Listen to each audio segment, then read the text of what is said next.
November 24th, 5 cards revealed for the Kobolds and Catacombs expansion. If you want to see the other cards I reviewed, playlist is in the top right. First up is Explosive Runes, 3 mana rare mage secret that reads, after your opponent plays a minion, deal 6 damage to it and any excess to their hero. So this is very similar to Hunter's Secret Snipe, but it does more damage and it smorks better. Well played, Mage. Obviously, for 1 more mana it should be more powerful, but Snipe was actually one of the more powerful secrets when Secret Hunter was a class. I think the additional 2 damage Explosive Rune does is really important, because for the most part, that's going to kill any mid-costing minions, making the 3 mana worth it. Now, it may be that your opponent can test the secret and play a small minion like Firefly, but then the secret is still destroying a small minion and dealing 4 damage to your opponent's face, and that's enough value for an aggro or tempo secret mage. One way to truly counter this card is if you play a Divine Shield minion. All 6 damage goes into destroying the Divine Shield, the minion will still be alive, and there's no damage left to go face. In this situation, it's like a 3 mana card getting rid of Divine Shield, something that your hero power can do for only 2 mana. I think it's a good secret, but what the card really tells me is that Blizzard seems to be continuing to support Secret Mage every expansion, so my guess is they like the direction the deck is going and want it to work. As I say often, anytime a secret is printed, it makes all other secrets better, and I think this is another good one that Secret Mage might be able to fit in. Next is Lesser Pearl Spellstone, 2 mana rare paladin card that reads, summon a 2/2 sprite with taunt, restore 3 health to upgrade. So this is another one of these spellstones by which, completing a task, in this case healing for 3, you upgrade the spell in your hand to summon a 4/4 with taunt, and then again to summon a 6/6 with taunt. I don't know about the design. I like the idea of encouraging paladin to run some heals, but the boring taunt rewards don't really work for me. But in terms of playability, this card is tough to evaluate. I don't know if you can heal yourself for 2 and then heal again for 1 in the same turn to get the upgrade. I would guess you would have to do 3 or more heal in one go, but I'm not really sure about that. You also don't have to get the full heal value for the Spellstone to upgrade. For example, your hero can be at 29 health, and as long as you heal for 3 or more, your health may only go to 30, but you still get the upgrade. Lesser Pearl Spellstone is a tempo card through and through. 2 mana 6/6 is great if it can work in a tempo paladin, but the problem is fitting enough heal and card draw into the deck. Paladin has some decent heal, but they aren't really playable in most tempo decks. The big thing is that Spellstones are basically dead draws when you first get them, because they require some turns to get some value, and in Lesser Pearl's case, you need to draw and play the heal cards you've put in your deck for this to upgrade and be a good card. I just don't think Tempo Paladin will be able to put enough competitive heal, card draw, and have the time to play this card. I do admit my confidence is teetering a little bit, but I'll go ahead and say that I don't think this is going to see much play. Next up is Lesser Ruby Spellstone, 2 mana rare mage spell that reads, add a random mage spell to your hand, play 2 elementals to upgrade, and the upgraded version gives you 2 random spells and then 3. I don't see this working in any other deck than Elemental Mage. For Quest Exodia Mage, there's already better ways of getting random spells.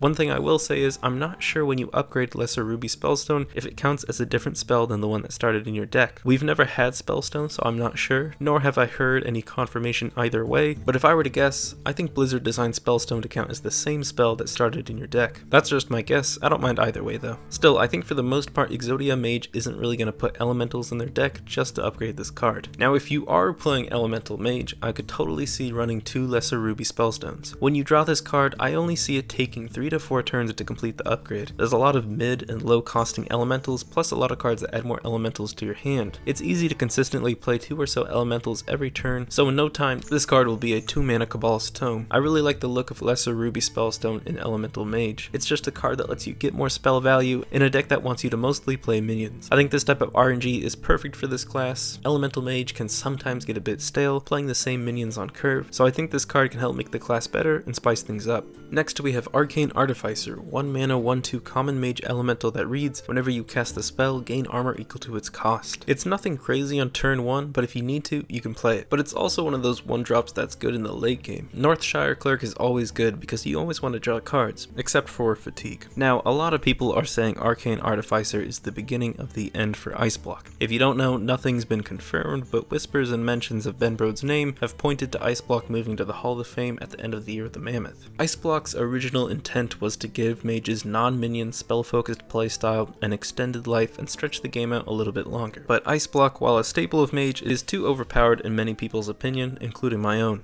A lot of people are also comparing Arcane Artificer to Druid's Earthen Scales, both being 1 mana gain a good amount of armor cards, and I think they do have similar game styles. You'll plan a turn where you want to put down Arcane Artificer and then cast a spell like Flame Strike to get you the guaranteed 7 armor. If you're lucky and it survives the next turn, you can spend more to gain more armor. But I would imagine it's really hard for a 1/2 with a powerful heal effect like that to survive more than a turn on board. I think it's a lot easier just to pop a Jade on the board and Earthen Scales it for 9 armor. Because it's going to cost more to get more out of Arcane Artificer in terms of heal, I think it's going to be below what Earthen Scales does for Jade Druid. And Ice Block is definitely way above that level. But when Ice Block does retire, maybe Arcane Artificer will be the answer to healing Mage. I definitely don't think it will be able to heal Mage alone, but for this expansion, with Ice Block, Arcane Artificer, Lifesteal Elementals from Death Knight Jaina, it looks like a Control Elemental Mage is brewing strong. And last up is Sonya Shadowdancer, 3 mana 2/2 rogue legendary that reads, after a friendly minion dies, add a 1/1 copy of it to your hand, it costs 1. This is a super powerful legendary for rogue. You would think a 3 mana 2/2 wouldn't be good in a tempo deck, but for tempo rogue, the number of powerful battlecry and combo minions make this card well worth it. Sonya is similar to Shadowcaster in that it gives you a 1/1, but the cheaper cost and potential to get multiple 1/1s makes Sonya a lot better. For combos, you can play a minion Sonya and then get your own spells to kill that minion, ensuring you get the 1/1 version of it. Or you can Shadowcaster your Sonya, getting a 1/1 minion that gives you more 1/1 minions. That's great. But in most competitive cases, you're going to be playing minions on the board, and when it comes back to your turn, you can decide if playing Sonya and trading in those minions to get 1/1 copies is going to be the right play. I think Sonya is definitely a powerful card, and it will see a lot of play, but I don't think it will make tempo rogue overpowered. As soon as the card enters the board, it's going to have a target on it, like Fangel. But the difference here is Sonya only has 2 health, and your opponent will be able to kill it without spending too much mana. That means I think for the most part, the turn you play Sonya is the turn you're going to get the value, so you better choose wisely. Oh, and there's Quest Rogue. Yeah, this could be good for Quest Rogue. Hopefully, because it's a legendary and only 1 can be in the deck, the reliability of drawing this card will be too low to bring Quest Rogue back into the meta. I really do hope Sonya doesn't bring back Quest Rogue, because it could taint this card's bright future as a competitive and fun combo card. Well, that's all for today's revealed cards. Check out the playlist and subscribe if you want to hear my opinion as more cards come out. It's been a pleasure as always, and until then, ta-ta!